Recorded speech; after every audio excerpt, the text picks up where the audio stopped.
আসসালামু আলাইকুম রহমতুল্লাহ।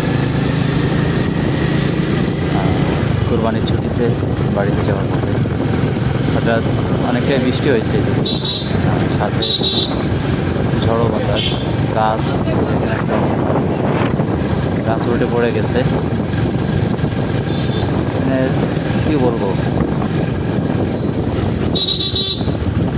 আর আমি মোটামুটি রেইনকোট পরে আছি, মোটামুটি না রেইনকোট পরে আছি। আর পিছনে যেই ব্যাগটা আছে সেটাকেও এক দোকান থেকে ভাড়া করে, এমনি পলিথিন পাচ্ছিলাম না, বড় পলিথিন, বৃষ্টির ভিতরে তো যার ফলে আমাকে ওই ভাঙ্গাড়ির দোকান থেকে পলিথিন ভাড়া করে নিতে হয়। ভাড়া বলতেছি এই জন্য, পলিথিনটা আসলে কাজ চলার মতো, কাজ চলার জন্য যথেষ্ট। আর কি ব্যাপার,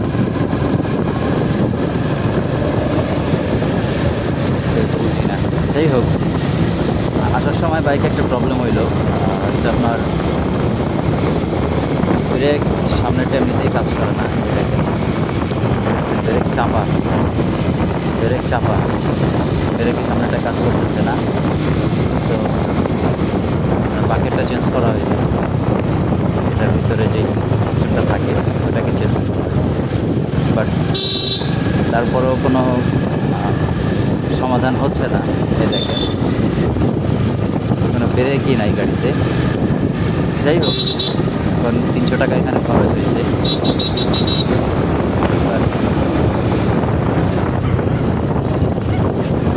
আরে ঘেউ খাসির দল, এই ঘেউ খাসির জন্য আর বিপদ। যে যেভাবেই বাইক ব্যবহার করেন না কেন, সমস্ত ঘেউ খাসি থেকে বেঁচে থাকার চেষ্টা করবেন, কারণ এগুলোর কোনো বেল ব্রেক নেই, যখন তখন যেদিক সেদিক মোড় নিতে পারে। আসলে আপনাদের সাথে একটু কথা বলতে ভালো লাগতেছে। বৃষ্টি হয়েছে, আমার ঠান্ডায় গলাটা মোটামুটি বসে গেছে, তারপরেও আমি চেষ্টা করতেছি কথা বলার জন্য, কারণ আমার আপনাদের সাথে কথা বলতে ভালো লাগে।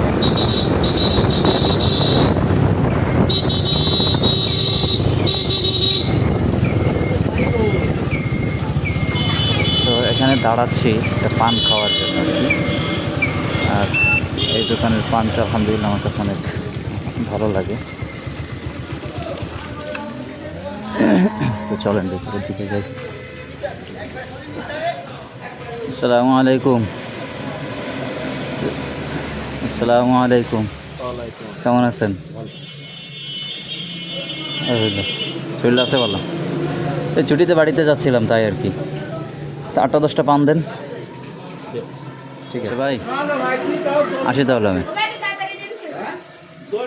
ঠিক আছে, আল্লাহ হাফেজ।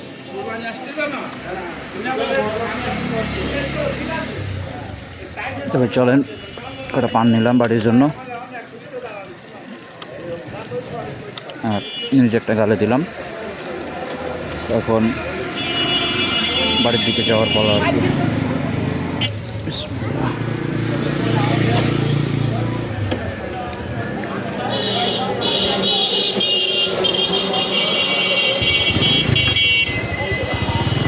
আবার আমাদের গাড়ি একের গাড়ি।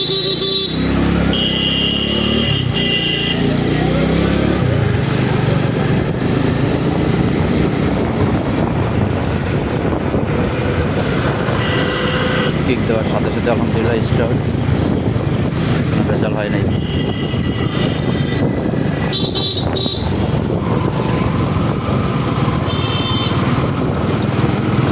চলেন বাকি আবার বলছা। এখন যে কথা বলতেছিলাম আর কি, আমি আসলে যে ভিডিওগুলো তৈরি করি, আমার কাছে ভালো লাগে আপনাদের সাথে কথা বলার জন্য, এই আর কি। পাশাপাশি যদি এমন কোনো ইনফরমেশান আমার জানা থাকে যেটা আপনাদের কাছে শেয়ার করলাম, শেয়ার করার ফলে কোনো এক ভাই উপকৃত হইল, তো দেখা যাচ্ছে ওইটাই আমার জন্য সাকসেস। আর যারা চ্যানেলে নতুন আছেন, একটু কষ্ট করে চ্যানেলটাকে সাবস্ক্রাইব করে দেবেন। এরকম ভিডিও ইনশাআল্লাহ দৈনন্দিন আসতে থাকবে। দৈনন্দিন অর্থাৎ যখনই কোনো কাজে বাইরে বের হব, সেটা এটা মাদ্রাসার কাজে হতে পারে, ব্যক্তিগত কাজে হতে পারে, বা যে কোনো কাজে হতে পারে। ইনশাল্লাহ সেই বিষয়ে যদি ইনফরমেশন শেয়ার করা যায় আমি যথাসম্ভব শেয়ার করব। বাইকের ব্যালেন্সটা ঠিক নেই, বাইকে দুই হাত ছেড়ে দিয়ে একটা কাজ করবো ওটা আসলে পসিবল হচ্ছে না। বাইকের ব্যালেন্সটা হ্যাঁ ঠিক আছে তো আলহামদুলিল্লাহ, তবে আরেকটু গতি দরকার। যাদের অভ্যাস নেই ভাই তারা এই কাজ ভুলেও করতে যাবেন না। বাইক রানিংয়ে রেখে দুই হাত ছেড়ে দিয়ে কোনো কাজ করতে যাওয়া এটা আসলে ফুল রিস্ক। তারপরে হইল না, চেনটা কোথাও আটকে গেছে।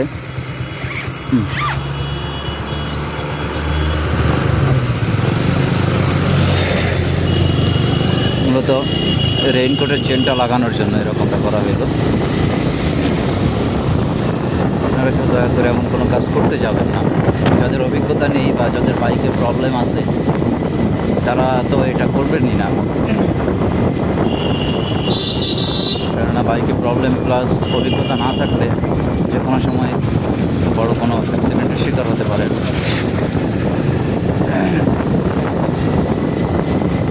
অ্যাক্সিডেন্টের কথা শুনে কথা মনে পড়ে, আর একটা ঘটনা মনে পড়ে গেল, সেটা আপনাদের মাঝে শেয়ার করি। যে আমি গাড়িটার পিছিয়ে যাচ্ছি, তেমন একটা ডিস্টেন্স নেই কিন্তু গাড়িটার সাথে, অর্থাৎ আমার গতির সাথে গাড়িটার সাথে তেমন কোনো ডিস্টেন্স নেই। আর ওইটা FZS ভার্সন 4 মেবি। তো ওইটার ব্রেকিং সিস্টেম, কন্ট্রোলিং, হ্যান্ডেলিং, রানার বুলেট সেটা ধারে কাছেও নেই ভাই। আমি এখন এই গাড়িটার সাথে যখন গাড়িটা চালাবো আমাকে অবশ্যই গতির সাথে নির্ধারিত যেই দূরত্ব আছে সেটা মেনটেন করতেই হবে, এটা মাস্ট।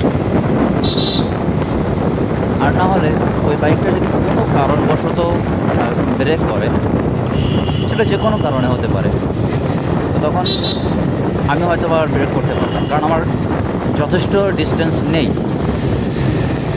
তো ঘটনাটা হচ্ছে এক ভাই, গ্যারেজের মালিক আর কি, মালিক হ্যাঁ, তো তারা গিয়েছিল কোনো একটা কাজে বাহিরে। তো আসার পথে বাইকে তাদের গতি 70+, 70+, 80, 85 এরকম। তো তাদের সামনে একটা হাইস মাইক্রোবাস ছিল সামনে, অর্থাৎ এই যে আমি যেরকম যাচ্ছি একই সাইডে। তো ওই মাইক্রোবাসটা হওয়ার কারণে সে সামনে কি আছে সেটা দেখতে পাচ্ছিল না। পিছনে একটা বাস পরিবহন এবং সামনে ডান পাশ থেকে অন্য একটা গাড়ি আসতেছে।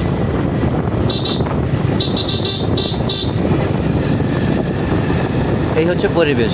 সে যাচ্ছে, তার সামনে হাইস গাড়ি, পিছনে বাস এবং ডান পাশে অন্য একটা ট্রাক আসতেছিল।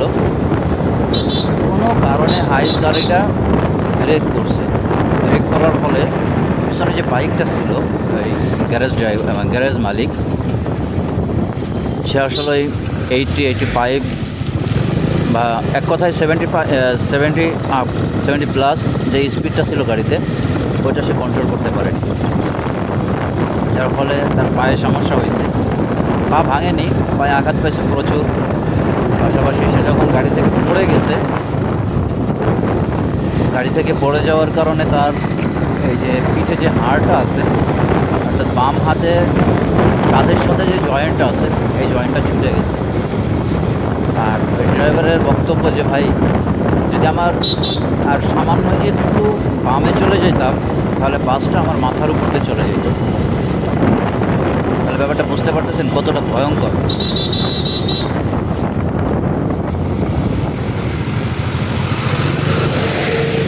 তো আসলে ব্যাপারটা হচ্ছে সবসময় নিজের সেফটি আগে নিয়ে নিতে হবে। সেফটি ফার্স্ট, রাইডিং সেকেন্ড, এটা আমি মনে করি। যে কোনো কাজের ক্ষেত্রে সেফটি ফার্স্ট, ওয়ার্কিং সেকেন্ড। হ্যাঁ, তো এটা হচ্ছে মূল। এখন আমরা যারা আসলে অসচেতনতা বশত বা যে কোনো কারণবশত আমরা হইতে পারি না, সমস্ত নিয়মকানুনগুলো ফলো করতে পারি না, দেখা যাচ্ছে আমাদের সময় সবথেকে বেশি খারাপ যায়। আমি আশা করবো যারা এই ভিডিওটা দেখতেছে তারা অবশ্যই এটাকে ফলো করবেন, যে একটা গাড়ি আমার সামনে কতটুকু সামনে আছে, প্লাস আমার গাড়ির গতি কত, সেই অনুযায়ী আমাকে দূরত্ব মেনটেন করতে হবে। এখন ভাই যদি কেউ বলেন আমার গাড়ি ভাই 40-তে চলে, 50-তে চলে, বা 80-তে চলে, 70-তে চলে, আমি কতটুকু দূরত্ব মেনটেন করব? ভাই এইটা আসলে কোনো মেজারমেন্ট নেই, এটার কোনো মেজারমেন্ট নেই যে আমার গাড়ি 40-তে চলে আমি কতটুকু দূরত্ব বজায় রাখবো। এইটা হচ্ছে যে আপনি যে ড্রাইভার, অ্যাজ এ ড্রাইভার হিসেবে আপনি গাড়িটাকে কতটুকু দ্রুত সময়ের ভিতরে কন্ট্রোলে নিয়ে আসতে পারবেন, এইটা হচ্ছে মূল।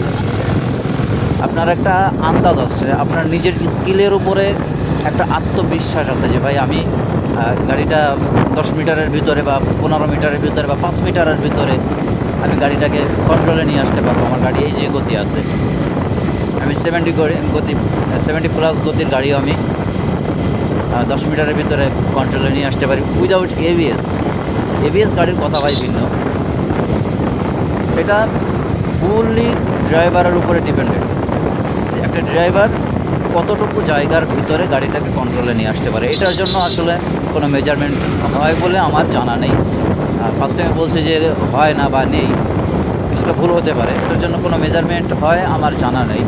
যদি কারো জানা থাকে আমাকে অবশ্যই জানাবেন যে আসলে কোন গতিতে কতটুকু দূরত্ব বজায় রাখা দরকার। আরেকটা বিষয় হচ্ছে কোনো গাড়ির কখনো ব্লাঙ্ক স্পটে না থাকা ভাই। অর্থাৎ আপনারা এখন আধুনিক যুগ ভাই, আমি এই ভাঙাচোরা বাইক নিয়ে যে কথাগুলো বলবো এটা অনেকের কাছে ভালো নাও লাগতে পারে, যে ভাই সে আর কি জানে। হ্যাঁ ঠিক আছে ভাই, আমার থেকে অনেক জ্ঞানী লোক আছে, আলহামদুলিল্লাহ ভালো ভাই। আমি আসলে ভিডিওগুলো তৈরি করি যারা জানে না বা যারা আসলে এই ভিডিওগুলো দেখতে পছন্দ করে, যারা রোডের সরাসরি এক্সপিরিয়েন্সটা, অর্থাৎ একটা মানুষ যখন রোডে বাইক চালায় বা রোডে গাড়ি চালায় তখন তার অনুভূতিটা কেমন থাকে, আসলে এই ব্যাপারটা অনেকে আছে যে আমি মোবাইলে দেখতে ভালোবাসে, তো সেই জন্য আর কি আমার ভিডিওগুলো করা। তো ব্যাপারটা হচ্ছে ব্ল্যাঙ্ক স্পট এক কথায় শর্টকাট। একটা গাড়ি, অর্থাৎ আমার সামনে যে গাড়িটা আছে, আমি ওই গাড়িটার কোন পজিশনে থাকলে, কতটুকু পিছনে থাকলে, কোন সাইডে থাকলে ড্রাইভার আমাকে লুকিং গ্লাসে অথবা ব্যাক গ্লাসে, মাইক্রো বাসের উপরে বা মাইক্রো প্রাইভেট কার, বাস, ট্রাক, সিএনজি, এগুলোর ড্রাইভারের সামনে মাথা বরাবর একটা গ্লাস থাকে পিছনে দেখার জন্য, বরাবর পিছনে দেখার জন্য। তো ওই গ্লাস থেকে এক কথায় লুকিং গ্লাসে সে আমাকে দেখতে পায় কি না যে আমি পিছনে আসি। যদি দেখতে পায় সেটা ব্ল্যাঙ্ক স্পট নয়। যদি আপনাকে সে লুকিং গ্লাসে দেখতে না পায় তাহলে আপনি তার ব্ল্যাঙ্ক স্পটে আছেন। এখন প্রত্যেকটা গাড়ির এক একটা গাড়ির সাইজ অনুযায়ী তার ব্ল্যাঙ্ক স্পটটা ছোটো বড়ো হয়ে থাকে, কম বেশি হয়ে থাকে, সেটা আপনারা জেনে নিতে পারেন। আমি যে রোডটাতে যাচ্ছি আমার অ্যাভারেজ গতি আছে 40+। আমি নর্মালি 70, 75, 65, 60 এরকমই গাড়িটা রানিং করি। আজকে বৃষ্টি হওয়ার কারণে একটু কম গতিতে যাচ্ছি, কেননা রাস্তা ভেজা, চাকা ভেজা, গাড়ি যে কোনো মুহূর্তে স্লিপ করতে পারে।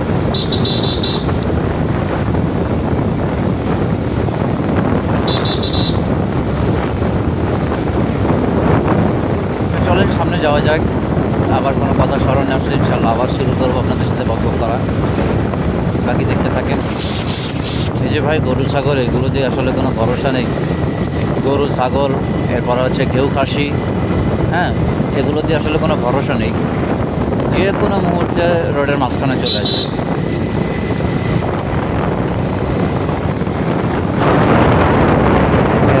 গাছটা ভেঙে পড়ে আছে, গাছের ডাল ভেঙে পড়ে আছে,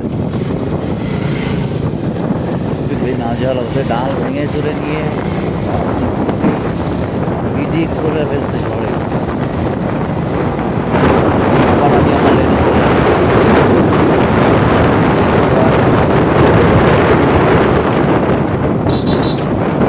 গাড়ি নেই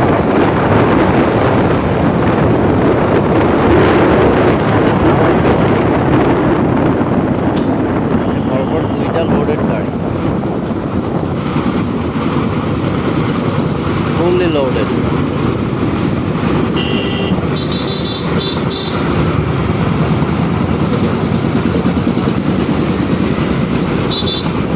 এটাও লোড ওইটাও লোড, এবার এইভাবে কিভাবে ওভারটেক করে ভাই? এটা তো ধরনের খেলা, তখন দুইটা লোডেড গাড়ি ভাই, এটাও লোডেড ওইটাও লোডেড, এ ওকে ওভারটেক করছে।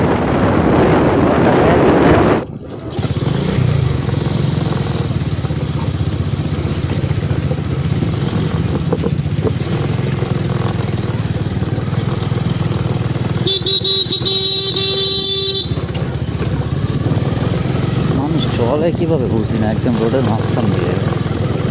আর এগুলো খাম খেয়ালি আর কি।